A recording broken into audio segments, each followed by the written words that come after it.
Boa noite a todos, graça e paz. Eu sou Lucas, pastor da Igreja Cristã Evangélica do Jardim Cruzeiro do Sul, da nossa congregação aqui no Jardim Imperial, em São José dos Campos. É um grande prazer, muita alegria poder compartilhar da palavra do Senhor. Então eu deixo o convite para que você passe conosco esta próxima hora, onde seremos confrontados pela palavra do Senhor. O livro da nossa meditação nesta noite, como tem sido nos domingos à noite, é o livro histórico de Neemias, hoje no capítulo 12, capítulo 11 e 12. O tema da nossa devocional nesta noite é alcançando um coração voluntário. Lembrando que o tema do livro que nós temos abordado é edificando os muros da nossa fé. Porque quando se fala do livro de Esdras, logo nos vem à mente a reconstrução dos muros de Jerusalém, que foi destruído pelo Império Babilônico, lá quando o Império subjugou o povo de Israel, a cidade de Jerusalém, levando cativo alguns homens. Entre eles temos lá Daniel, né? Inclusive sabemos da história ali de Daniel na cova dos leões, Sadraque, Mesaque e Abednego, que foram lançados na fornalha de fogo. Tudo este contexto ali de Daniel, com seus amigos, representava o início do cativeiro. Agora o livro de Neemias, Esdras, representa um período onde o povo de Israel está saindo do cativeiro e retornando para a cidade, que precisa ser reconstruída, tá bom? Então é nisso que se trata. Por isso eu digo a reconstrução dos muros da nossa fé. Porque a vida cristã, ela precisa ser protegida da mesma forma que a cidade de Jerusalém precisava ser protegida pelos muros. E como nós protegemos a nossa fé? E é este o teor das mensagens. Como nós podemos nos proteger diante deste mundo que tanto nos pressiona para que a gente ceda das nossas convicções no que diz respeito ao nosso relacionamento com Deus em Cristo Jesus. Então, eu faço o convite para que você permaneça conosco. Convido agora a fechar os teus olhos para que você, num ato de oração, peça ao Senhor para que Ele fale contigo. Ajude-o a compreender a sua palavra, porque nós sabemos que a nossa mente é incompetente para compreender as verdades espirituais, mas cremos que o Espírito Santo que habita em todo cristão é poderoso para nos dar um discernimento. E também é o próprio Espírito que convence ao homem do pecado e do juízo. E assim permite que ele compreenda o plano da salvação e aceite Cristo como Salvador. E é por meio deste mesmo Espírito que nós nos apresentamos diante do Pai, em oração, e eu convido a fechar os teus olhos. Logo após a oração, teremos um período de cântico, e logo após o cânticos, a leitura da palavra e a meditação. Vamos orar? Senhor, nosso amado Pai, querido e bom Deus, sabemos que somos pecadores indignos de estar na Tua presença, mas sabemos que isso é possível por meio do sacrifício de Jesus Cristo, nosso Salvador, que nos justifica diante do Senhor.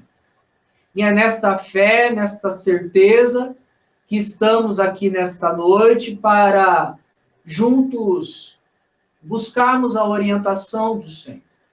Que o Senhor nos ajude a compreender a Tua palavra, para que haja transformação do nosso caráter, para que haja um fortalecimento espiritual no que diz respeito à nossa vida cristã, para que cada dia mais, ó Deus, venhamos a cumprir melhor a missão que o Senhor designou a cada um de nós, em proclamar as virtudes do Senhor neste mundo em trevas, pregando a mensagem da cruz, o sacrifício de Cristo e a oportunidade da salvação.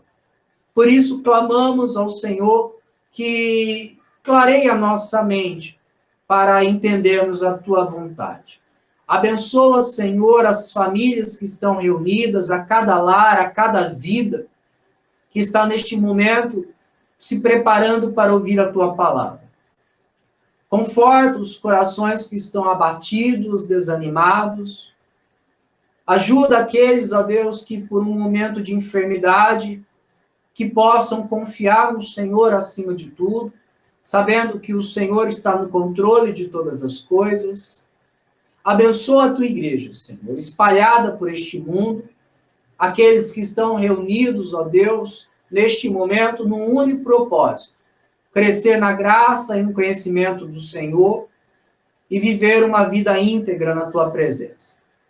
É assim que oramos, pedindo que o Senhor nos abençoe nestes momentos, no nome santo de Jesus. Amém. Passo neste momento para o período de cântico e logo após retornaremos para a leitura e a devocional.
Irmãos, vamos então para o período da devocional.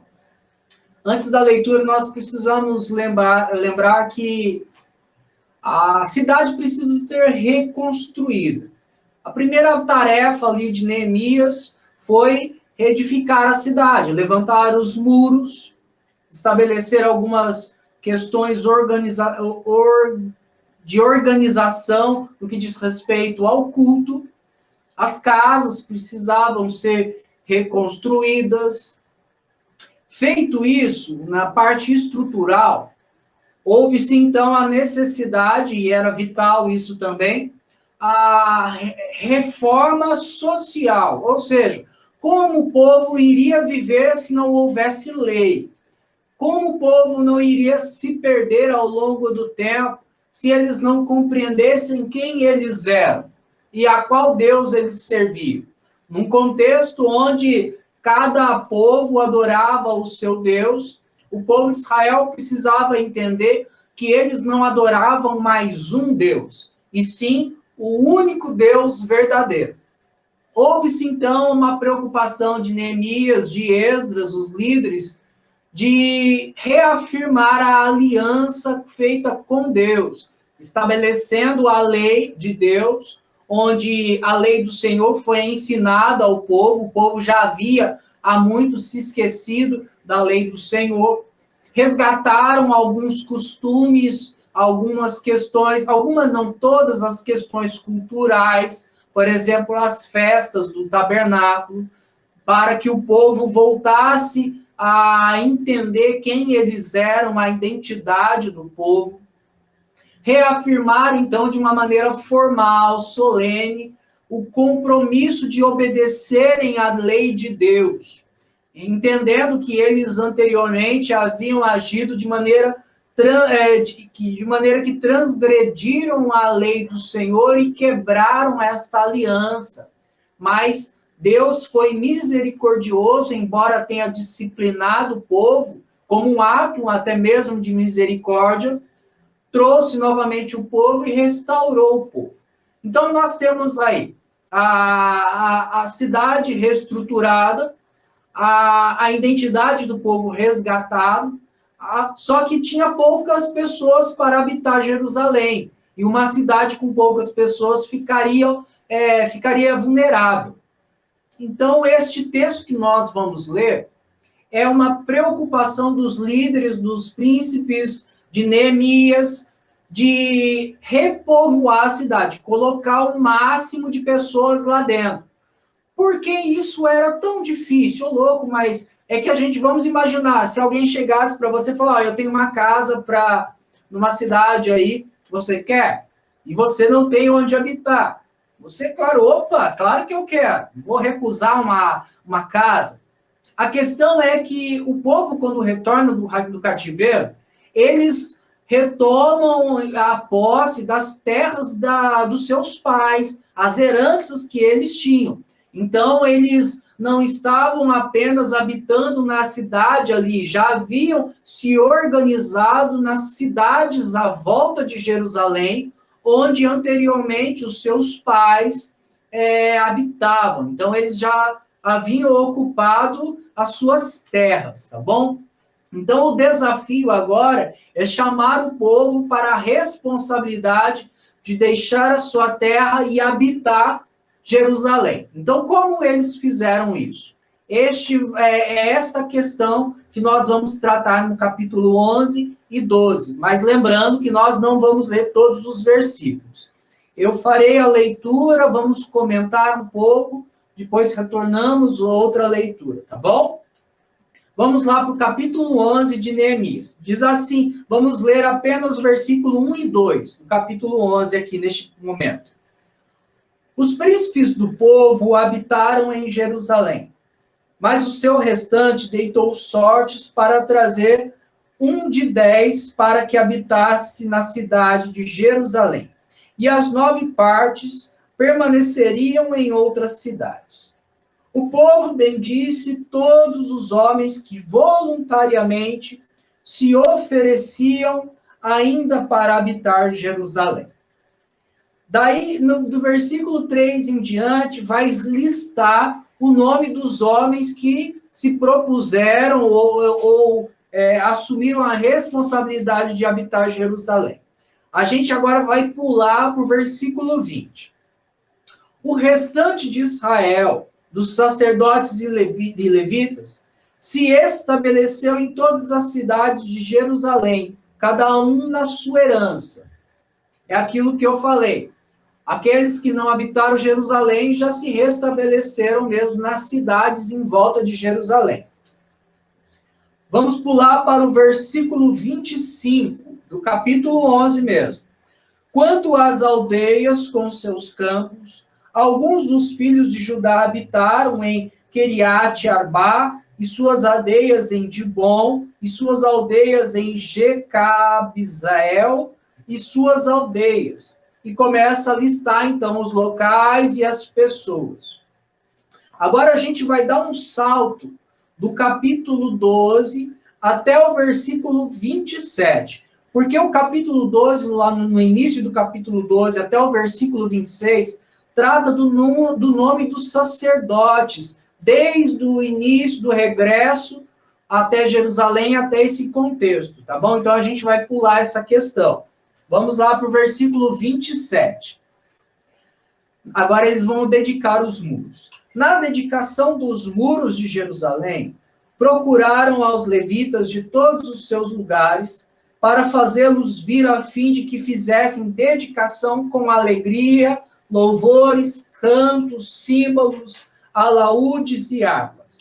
Ajuntaram-se os filhos dos cantores, tanto os da campina, dos arredores de Jerusalém, como das aldeias dos netofatitas, como também de Bet-Gilgal e dos campos de Geba e de Asmavete, porque os cantores tinham edificado para si aldeia aos redores de Jerusalém. Purificaram-se os sacerdotes e os levitas, que também purificaram o povo e as portas e o muro. Então fiz subir os príncipes de Judá sobre o muro e formei 2 grandes coros em procissão, sendo um à mão direita sobre a muralha para o lado da porta do monturo. Após eles ia Rosaías e a metade dos príncipes de Judá. E vai citar uma lista aí de nome daqueles que organizaram a procissão. A gente vai falar um pouquinho mais sobre essa questão da procissão. Vamos agora para o versículo 40, do capítulo 12. Então, ambos os coros pararam na cidade de Deus, como também eu e a metade dos magistrados comigo. Os sacerdotes Eliaquim, Maacéias, Miniamim, Micaías, Elionais, Zacarias e Hananias iam com trombetas, como também Maazéias, Semaías, Eleazar, Uzi, Joanã, Malquias, Elão e Ezer. E faziam-se ouvir os cantores sobre a direção de Jezraías.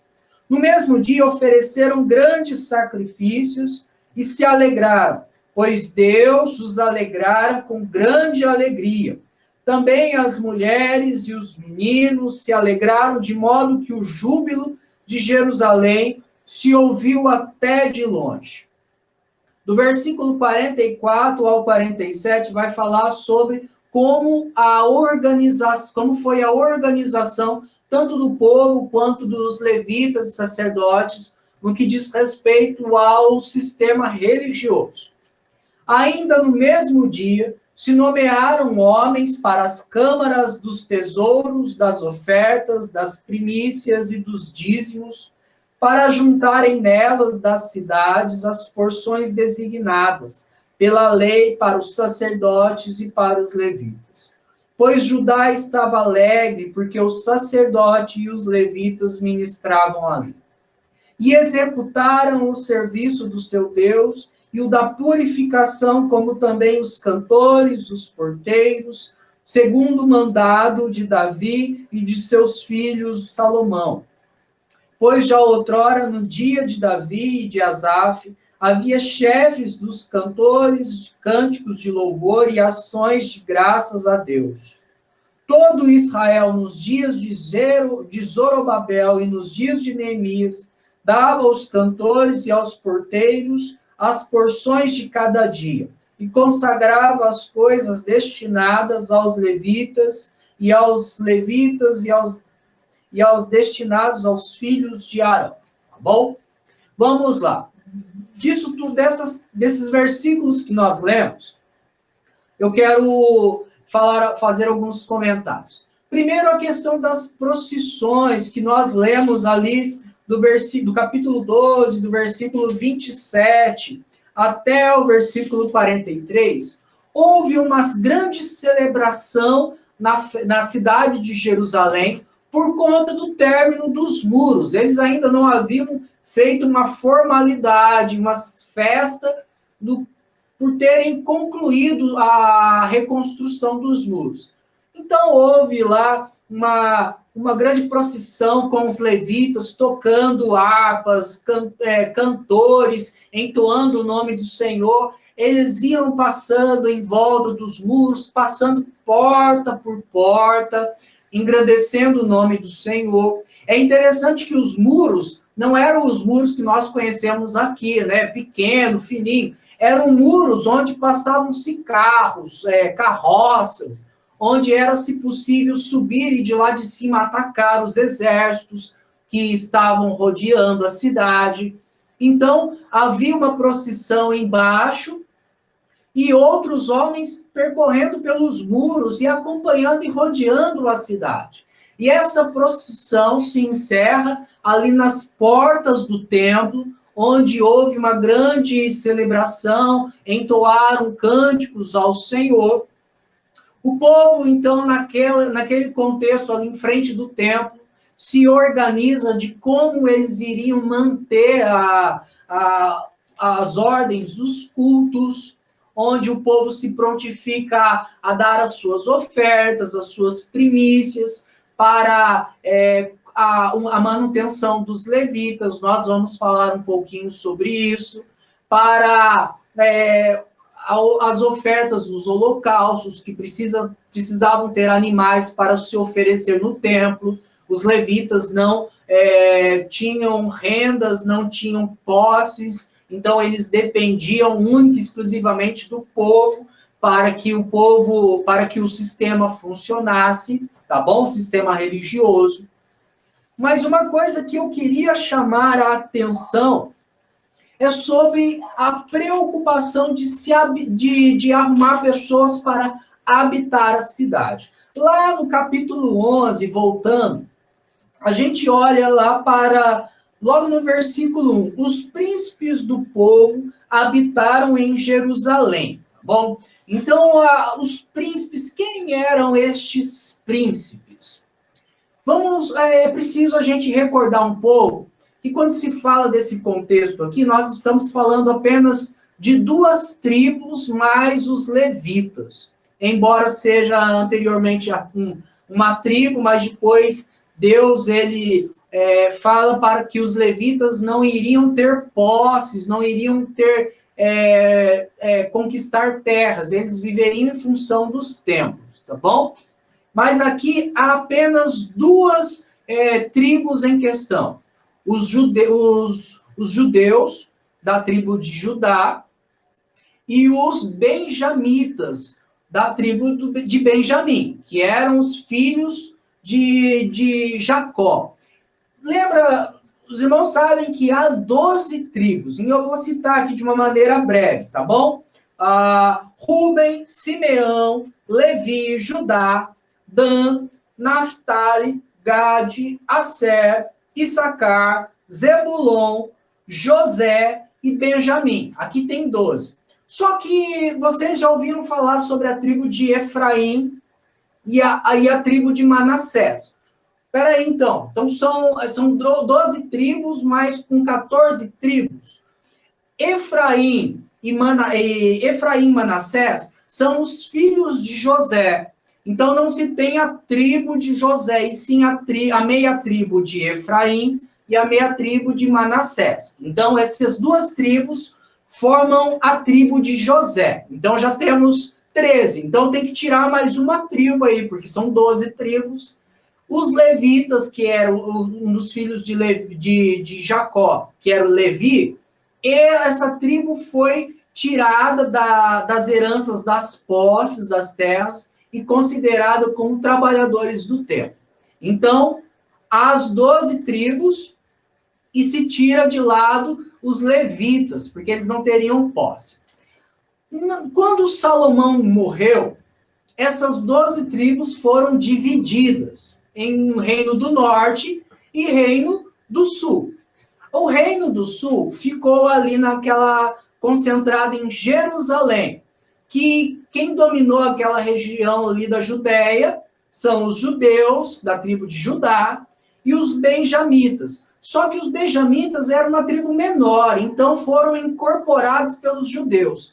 Então, os judeus ali em Jerusalém, e isso é muito enfatizado no contexto de Jesus, são essas duas tribos. Os samaritanos foram formados pelas 10 tribos, que se espalharam pelas cidades, se misturaram com outros povos, tá bom? Por isso há essa briga entre os samaritanos, que são as 10 tribos, e os judeus, que são, na verdade, a tribo de Judá e a tribo de Benjamim. E os levitas estão neste contexto, estão misturados aí entre as cidades e a serviço do templo, tá bom? Então, tratando dessa questão, quem eram os príncipes? Eram os principais das tribos de Judá e de Benjamim. Estes homens assumiram a responsabilidade, porque o status deles de príncipes exigia isso deles. Então, eles foram os primeiros a assumir a responsabilidade de habitar na cidade de Daí tem um outro grupo, lá no versículo 1 mesmo do capítulo 11. Mas o seu restante deitou sortes para trazer um de 10 que habitasse a cidade santa. Seria mais ou menos assim: a cada 10 famílias, uma família iria habitar Jerusalém. Ah, mas eu tenho posse, eu tenho casa ali nas minhas cidades. Eu não sei como foi o sorteio, eu sei que eles foram comissionados, convocados. As 9 famílias, a cada 10 famílias, 9 ficaram nas suas terras mesmos, e uma foi chamada, convocada, porque precisava repovoar a terra, para habitar Jerusalém, tá bom? E houve um terceiro grupo, no versículo 2. O povo bendisse todos os homens que voluntariamente se ofereciam ainda para habitar Jerusalém.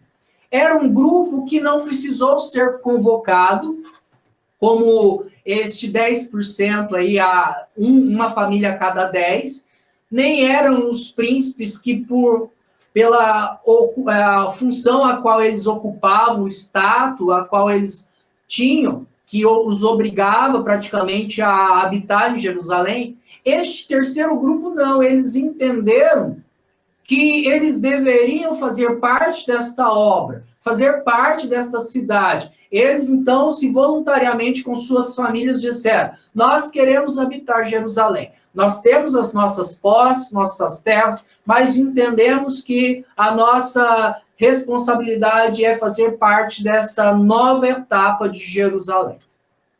E o restante habitou nas cidades espalhadas e alguns outros nas aldeias, ou seja, seria mais ou menos a parte rural dos campos, tá bom? Então, só para a gente fazer uma comparação, seria mais ou menos o centro de São José dos Campos, os bairros adjacentes, e os mais espalhados seriam a zona rural de São José dos Campos. Então, esse grupo ia habitar Jerusalém. O que eu queria chamar a atenção para nós hoje? Quais são as aplicações que nós temos para a nossa vida cristã? Precisamos fazer um paralelo com com a organização da igreja. É maravilhoso porque quando nós vemos as preocupações dos líderes de povoar a cidade e como o processo se deu, nós podemos fazer um paralelo muito próximo com as organizações das igrejas. Olha só, há os principais ali, quando eu falo principais, não é que são mais importantes, mas por conta do cargo que eles ocupam, do status que eles têm, tá bom? Da função a qual eles ocupam ali na cidade, como eram príncipes. Nós temos aí, podemos traçar um paralelo com os líderes, pastor, presbítero, líder de ministérios. Eles têm a opção de não se envolver com a igreja? Não, eles têm a obrigação por conta da função a qual eles ocupam, pesa sobre si a responsabilidade de atuar na igreja, de participar da realidade, das necessidades, se dispor a servir, tá bom? Porque imagina um líder que não quer servir, imagina um líder que se abstém, imagina um líder, um pastor, que ele diz, não, vocês trabalham, vocês se ocupam com as coisas da igreja, eu não vou fazer nada não, porque eu sou o líder. Isso é incoerente com o cargo ao qual ele ocupa, tá bom? Daí há esse segundo grupo, que são os comissionados, que seria mais ou menos aqueles que houve uma vacância num determinado cargo, num determinado grupo. Não tem quem faça, e aí como vai fazer? Poxa, alguém precisa fazer. Olha, irmão, você pode ajudar nessa área? Poxa, mas eu tenho tantas coisas para fazer, eu tenho outras responsabilidades. E aí, irmão, você pode... E nisso começa a lançar sorte, né? A selecionar e falar, não, você pode fazer, eu ajudo até arrumar alguém e tal. E a pessoa assume a responsabilidade para si de estar à frente de um determinado ministério ou a servir uma determinada função, a suprir a necessidade da igreja pela ausência de outros que poderiam servir. E tem esse terceiro grupo, que são aqueles que se voluntariam. Você não precisa chegar para eles e pedir para que eles ajudem, eles já estão à disposição. Quando você vê, eles já estão servindo, ajudando. A igreja só tem o papel de coordená-los, de falar, olha, você pode ajudar aqui? Claro, opa, é aqui que você quer? Olha, tem aquilo também, eu posso fazer? Pode. E assim as coisas vão acontecendo. E existe aqueles que não assumem nenhuma responsabilidade formal no que diz respeito ao funcionamento do culto, das programações, das reuniões, que são os demais da igreja. Veja bem, eu não estou colocando em patamar de importância. Eu estou falando no que diz respeito a cumprir cada um com a sua função, com as suas obrigações. E os demais povos, os demais que habitaram nas cidades, que não foram para o Jerusalém, seria mais ou menos os demais irmãos da igreja, que por conta de tantas preocupações e correrias, não conseguem ajudar como queriam nas questões da igreja, mas acabam ofertando, dando seus dízimos, participando de outra forma para contribuir com o bom funcionamento da igreja, como nós vimos lá quando o povo se dispôs. Percebe como é um paralelo muito próximo com a realidade da igreja? Percebe como isso diz respeito à comunidade da fé? A nossa igreja, quando se fala de igreja, hoje em dia é tão fácil abrir uma igreja quando se fala de ter um espaço para se realizar cultos. Mas quando eu falo de igreja, estou falando de comunidade viva, orgânica, que funciona não apenas nos domingos, não apenas nas reuniões, mas está ativa, se organizando, cada um cumprindo a sua função, Isso demanda tempo, demanda trabalho, demanda capacitação, fortalecimento, encorajamento. É um trabalho que é desgastante, é um processo lento, longo. Na verdade, é um processo que não termina apenas com a volta de Cristo, tá bom? É nessa questão que eu estou falando de igreja. E quando se fala de organização de igreja, aí entra na questão do que eu queria focar nesta noite. O voluntariado cristão. Nós sabemos que eu, como pastor, eu não tenho a opção de não participar da igreja, da realidade da igreja. A função me exige isso. Mas, por outro lado, o próprio apóstolo Pedro fala que o pastor não pode pastorear por ganância, por sorte da ganância, ou com peso nas costas, por obrigação pesada. Não, ele tem que cultivar em seu coração um desejo de servir com alegria, com voluntariedade. Os comissionados, aqueles que não tinha quem servisse naquela área, precisa cultivar em seu coração não o sentimento de, não vejo a hora de colocar alguém no meu lugar para que eu largue disso daqui logo, para que eu volte a minha vida como era antes. Não, tem que cultivar em seu coração o desejo de servir com dedicação, com voluntariado. Eu estou aqui, Deus me colocou aqui, não estava nos meus planos, mas eu vou então servir para o benefício da igreja. E existem aqueles que são os voluntários, e é sobre isso que eu queria despertar em você neste momento.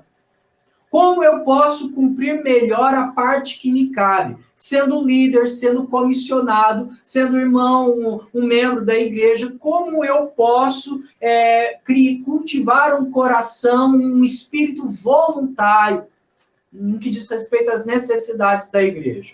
Eu quero destacar 3 reflexões que nós precisamos fazer para termos este coração voluntário. Primeiro, gratidão pelo privilégio. Que privilégio? De fazer parte do corpo de Cristo. Aqueles voluntários ali em Jerusalém, eles entenderam que eles tinham a oportunidade, o privilégio de fazer parte de algo grandioso, que era reescrever a história da nação a partir da cidade de Jerusalém. Nós, como cristãos, precisamos entender que servir a igreja com um coração voluntário, com alegria, é possível porque nós entendemos que isso é um privilégio, não é uma imposição penosa, ruim, que traz tristeza, angústia em nossos corações. Nós precisamos olhar para a oportunidade de servir na igreja como um privilégio. Porque antes, quem nós éramos? Onde nós estávamos? A que povo nós pertencíamos? Para onde ia a nossa esperança? E agora eu lhe pergunto, quem nós somos hoje em Cristo Jesus? Colossenses capítulo 3. Vamos lá para Colossenses capítulo 3. O apóstolo Paulo está falando sobre a nossa realidade hoje, quem nós somos em Cristo Jesus. Colossenses capítulo 3, versículo 1 em diante, diz assim: Fazei, pois, morrer a vossa natureza terrena, ou seja, prostituição, impureza, e ele faz uma lista de pecados. Por estas coisas é que vem a ira de Deus, ele faz um alerta. No versículo 7, ora, nestas mesmas coisas andastes vós também noutro tempo, quando vivieis nela. Agora a gente pula lá para o versículo 11, no qual não pode haver grego nem judeu, circuncisão nem incircuncisão, bárbaro, cita, escravo, livre. Porém, Cristo é tudo em todos. O que o apóstolo Paulo está falando é, antes nós éramos condenados, reprovados por Deus, idólatras, prostitutos, mentirosos, vivendo os desejos impuros, estávamos entregues à ira. Mas agora nós fazemos parte de um novo povo, que não mais existe judeu, que não mais existe grego, agora tudo é Cristo, nós somos o corpo de Cristo, nós fazemos parte do corpo de Cristo, nós temos uma nova identidade sobre nós. Porque nós merecemos? De maneira alguma, porque nós éramos escravos do pecado e incapazes de salvar a nós mesmos. Mas o Senhor estendeu as suas mãos, o Senhor estendeu as mãos àqueles que eram incapazes de se salvar. E o que Ele fez conosco? Fomos escolhidos por Deus para representá-lo na terra.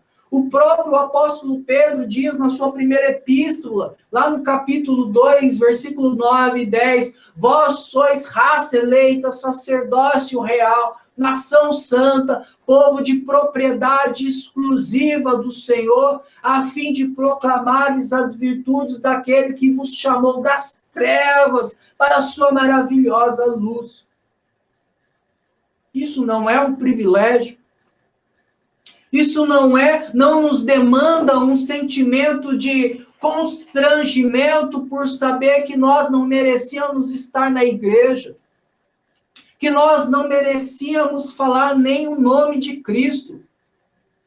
Nós não tínhamos condições de levantar os nossos olhos até Deus e clamar a Ele.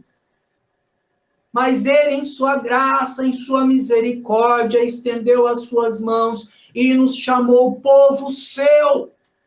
E isso é um privilégio, fazermos parte do corpo de Cristo.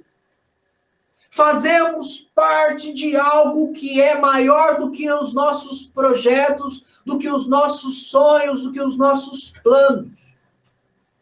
Não estou falando que a igreja, a instituição, é prioridade na tua vida. Eu estou falando que a vida em comunidade é inseparável da vida cristã. Eu, com a minha família, preciso me envolver com a igreja. Eu e a minha família, se nós somos famílias de Deus, povo de Deus, nós temos que estar presente na realidade da nossa comunidade da fé. Porque isso é um privilégio, isso é uma satisfação. Vamos para a segunda reflexão que eu preciso fazer, que vai estimular um coração voluntário. Senso de dever. Aqueles homens entenderam, olha, eu preciso me dispor a participar da realidade da cidade, para proteger os muros, porque quanto mais pessoas dentro da cidade, mais fortificada a cidade fica. E nós, da mesma forma, quanto mais envolvimento nós temos com a igreja, mais fortalecimento a igreja encontra, mais consolidada o corpo de Cristo fica. Quanto mais eu me preocupo em servir e cumprir as minhas obrigações, mais a igreja se fortalece. Eu tenho certeza absoluta que você quer uma igreja forte. Você quer que a sua igreja seja uma igreja forte. A questão é o quanto você está se dispondo para tornar esta igreja uma igreja fortificada na presença do Senhor. O próprio apóstolo Paulo, no capítulo 4 de 1 Coríntios, ele fala, importa que os homens olhem para nós como dispenseiros, ministros do evangelho, ou seja, aqueles que se preocupam em atender a demanda e as necessidades do povo, do evangelho, promover um ambiente propício para a pregação do evangelho. E esta responsabilidade não é apenas dos líderes, mas sim de todo cristão. Essa é minha e sua responsabilidade. E quando nós entendemos que sobre nós tem esse dever, esta obrigação, nós, entendendo a seriedade da questão, nós simplesmente nos curvamos diante de Deus e dizemos, eis-me aqui, Senhor, envia-me a mim. O quanto você tem assumido as suas obrigações na igreja? O quanto você tem se disposto a contribuir com a demanda e as necessidades da comunidade da fé? Nós devemos entender que fazemos parte da proteção do corpo de Cristo. E eu quero, neste momento, irmãos, ler com os irmãos em 1 Coríntios. Vamos lá falar sobre o capítulo 12, que fala sobre o corpo de Cristo. 1 Coríntios, capítulo 12, apenas o versículo 24 até o 26. Mas os nossos membros nobres não têm necessidade disso. Contudo, Deus coordenou o corpo, concedendo muito mais honra àquilo que menos tinha. Ou seja, para que não haja divisão no corpo, pelo contrário, cooperem os membros com igual cuidado em favor uns dos outros. De maneira que se um membro sofre, todos sofrem. E se um deles é honrado, com ele todos se regozijam. Versículo 27. Ora, vós sois corpo de Cristo e individualmente, não separados, mas individualmente membros deste corpo, cumprindo as suas funções. Eu não dependo do outro para cumprir a minha obrigação, mas a minha obrigação é para que o outro seja beneficiado. Percebe a lógica da questão? Eu preciso entender que eu faço parte de um corpo, que eu devo exercer as minhas funções. Em Efésios, lá no capítulo 4, o apóstolo Paulo mesmo fala que Deus distribuiu dons aos homens, e quando cada um cumpre bem a sua função, todo o corpo é edificado. Vamos imaginar uma engrenagem de um relógio. Se uma peça falha, danifica todo o sistema. O relógio passa a falhar, a atrasar. O problema não é apenas a bateria. Se uma minúscula pecinha da engrenagem quebra, ela vai danificando todo o processo. Então, não é porque é uma pecinha pequenininha que é insignificante. Isso o apóstolo Paulo fala. Aqueles que nós, aos nossos olhos, consideramos insignificantes, para Deus, dentro do corpo, na função que ele ocupa, que essa pecinha ocupa, é tão importante quanto aquele que se destaca. Entenda que você tem uma função, você precisa servir na igreja, você tem dever diante da realidade da tua comunidade. Se você refletir sobre isso, tenho certeza que você vai se dispor a servir. E agora nós vamos para a última reflexão que estimula um voluntariado cristão. Qualidade no testemunho. Aqueles homens entenderam que se eles fizerem parte daquela cidade, fortificarem, o nome do Senhor seria proclamado nos outros povos, diante dos outros povos, porque a glória de Jerusalém refletiria a glória do próprio Deus.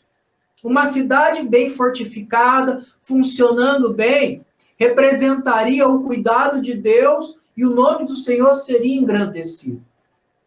E quando nós entendemos que quando a nossa igreja funciona bem, quando nós entendemos a responsabilidade que nós temos e que é um privilégio, o mundo começa a observar para uma igreja organizada, não uma igreja que dá mau testemunho, não uma igreja cheia de confusão, não uma igreja cheia de divisão, mas uma igreja que cada parte efetua a sua função para o benefício de todo o corpo. E a comunidade, não mais a comunidade da fé, mas a comunidade gentia, a comunidade dos incrédulos, passa a observar a igreja, e por mais que queiram falar mal dela, e ainda que encontrem algo injustamente para acusá-los, eles terão que reconhecer que a igreja é organizada, que a igreja não é displicente, não é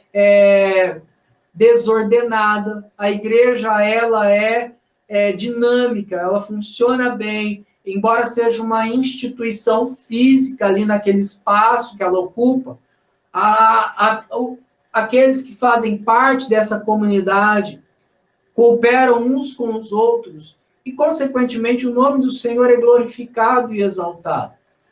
As famílias ao redor dessa igreja, que não são cristãs, passam a ser abençoadas por uma igreja relevante. Nós sabemos, irmãos, se nós soubéssemos o potencial que a igreja tem para impactar uma comunidade, quando cada um cumpre bem o seu papel, nós iríamos nos voluntariar sem hesitar. Infelizmente, nós hesitamos porque nós não percebemos o poder que nós temos. É incrível como uma pequena cordinha é possível enganar um elefante quando se coloca no pé do elefante, o elefante que já foi domado. Era muito comum isso nos circos, hoje é proibido, mas os domadores de elefante amarravam uma pequena corda no pé do elefante e ele nem tentava, porque outras vezes ele havia sido acorrentado e na tentativa ele se machucava. E o tempo foi passando e hoje ele já nem luta mais, porque ele pensa que não é possível destruir aquela corda. Muitas vezes nós, como igreja, agimos dessa forma. Nós, como membro da igreja, como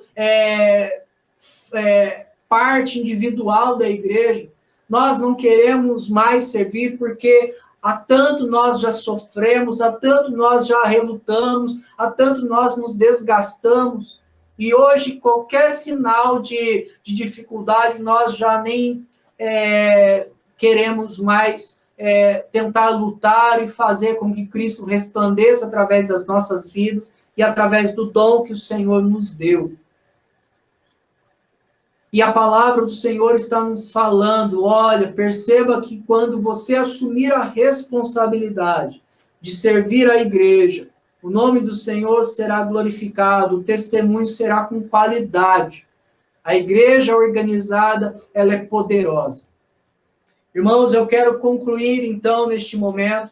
Se você não tem em seu coração um espírito de voluntário, eu convido a você a fazer essas 3 reflexões. Gratidão, porque é um privilégio servir na igreja, porque antes você não tinha condições, você estava morto em seu delito e pecado. Senso de dever. Nós fomos chamados não para vivermos uma vida cristã inerte, mas atuante, porque temos um propósito. E neste propósito, pesa sobre nós a responsabilidade de exercermos o nosso dom em benefício do corpo, para que o corpo se fortaleça. Nós temos a responsabilidade de proteger a igreja a qual nós servimos. E por último, uma igreja organizada, ela tem um testemunho de qualidade. Se você quer que a sua igreja testemunhe com qualidade na comunidade a qual ela faz parte, assuma as responsabilidades que estão sobre você. Mas não espere ser cobrado, ser comissionado, não espere ser chamado para ser líder, para poder ajudar na igreja. Levante a sua mão e diga, eis-me aqui, eu quero servir. Vamos orar? Vamos agradecer ao Senhor por esta palavra que Ele nos trouxe, embora seja uma palavra de exortação, mas também é uma palavra de encorajamento, para que quando tudo isso passar, você possa participar de maneira mais ativa na realidade da tua igreja. E isso não impede de maneira nenhuma você desde já, se dispor a servir a tua igreja. Entre em contato com o seu líder. Pergunte a ele como você pode ajudar neste período de quarentena. Se os cultos públicos não estão funcionando, pergunte ao seu líder, olha, eu quero ajudar em alguma coisa, como eu posso ajudar? No que eu posso ajudar? tenho certeza que terá algo para você fazer e será de grande valia para a realidade da sua igreja. Vamos orar ao Senhor? Senhor, nosso Deus e amado Pai, vemos muitas vezes os ímpios se voluntariando para ajudar famílias que passam por dificuldades, se voluntariando para cuidar, ó Deus, da natureza, da ecologia. Vemos muitos se preocupando com tantas questões e muitas vezes nós, ó Deus, como povo do Senhor, não estamos atentos às necessidades que o corpo de Cristo está enfrentando. Por isso, clamamos ao Senhor, ó Deus, que abra os nossos olhos para identificarmos em nossa comunidade da fé qual é a área que podemos atuar para que o nome do Senhor seja glorificado, para que a comunidade seja fortalecida e o testemunho diante dos ímpios seja eficaz. Nos ajude, Senhor, a perceber que antes nós éramos incapazes de servir ao Senhor na igreja, não porque hoje somos dignos, mas porque hoje o Senhor nos resgatou da escravidão do pecado em Cristo Jesus e nos deu este privilégio, esta oportunidade de servir a uma comunidade da fé, a fazer parte de um povo que é santo, que pertence ao Senhor. Desperta, ó Deus, aqueles que estão dormindo, Senhor. Desperta, Senhor, aqueles que estão inertes, parados, estagnados, vivendo um cristianismo medíocre, mediano. Nos ajude, Senhor, a reconhecer as áreas que nós temos falhado, para que a nossa função, a função a qual nós exercemos, venha a ser com mais eficácia e com mais qualidade e dedicação. Senhor, nos abençoe ao longo da semana. Nos ajude, Senhor, a viver um cristianismo firme na Tua presença, que dê um bom testemunho. Abençoa as famílias, aqueles que estão enfermos. Queremos Te agradecer, ó Deus, por aqueles que estão se recuperando das enfermidades. Sabemos de famílias que foram contaminadas pelo Covid, já estão se recuperando. Obrigado por isso, Senhor. Abençoe aqueles, ó Deus, que porventura irão contrair essa enfermidade. Que o Teu povo confie no Senhor acima de tudo. Que a nossa fé esteja em Ti, independente das circunstâncias, das realidades a qual nós fazemos parte. É assim que oramos, ó Deus, gratos, no nome santo de Jesus. Amém. Quero ler a palavra do Senhor para encerrarmos nesta noite, que diz assim: Ora, o Deus da paz, que tornou a trazer dentre os mortos a Jesus, o nosso Senhor, o grande pastor das ovelhas, pelo sangue da eterna aliança, vos aperfeiçoe em todo bem, para cumprirdes a sua vontade, operando em vós o que é agradável diante dele. Por Jesus Cristo, a quem seja a glória, para todos sempre. Amém. Deus abençoe a todos, uma ótima semana.